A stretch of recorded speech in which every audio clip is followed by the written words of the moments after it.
Hey, so this is something that something very similar I saw on YouTube a little while ago. So I wanted to knock together something similar to test whether or not my current lead screws had significant wobble and to see exactly what that came out at in this particular setup, so that if I had X amount of wobble, then if I could reduce it to a number lower than X, then great. Now, this is something interesting that I just found out. The whole point of this is obviously the linear rail limits to the best of its ability. This print piece is supposed to be flexible to an extent, certainly not a great source of rigidity.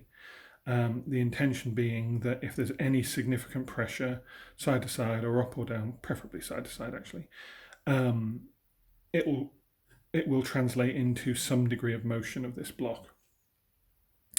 This is the surface that was on the print bed, so it's somewhat smooth. There might be a transition over time.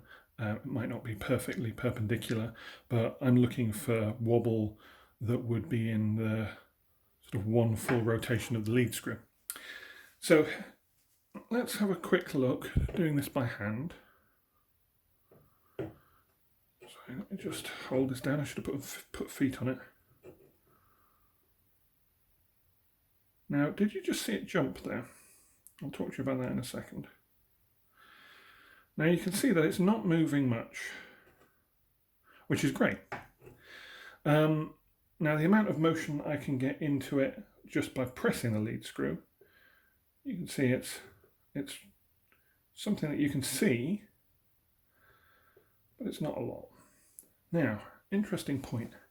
I happen to put this together with these.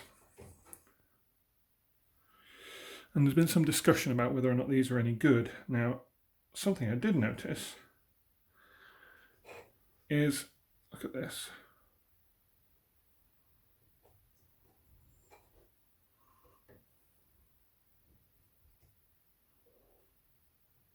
I don't know if you saw that. Let me just see if I can find an easier way to show you this.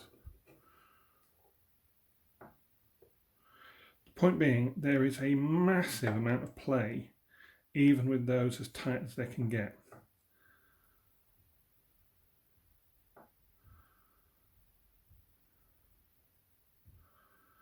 And that's definitely worth noting. Obviously, the actual amount of play is amplified by the distance that the dial is away from the point of rotation. So, it's not necessarily that much, but the point is that I'm using these at some parts structurally on my printer, and I think that's a big mistake, and I'm going to have to replace them with something a lot more solid, because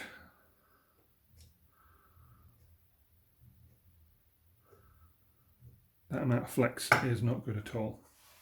But anyway, the short version after building this is that this lead screw is pretty good, and it's definitely something I can put other screws, Z-axis parts in for testing. Obviously I might need to change and reprint parts.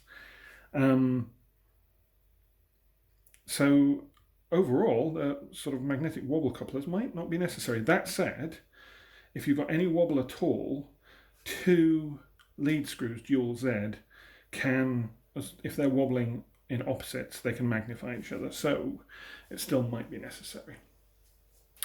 Okay, I just wanted to basically use this as a vehicle to point out these bad, okay? And if you already knew that, cool.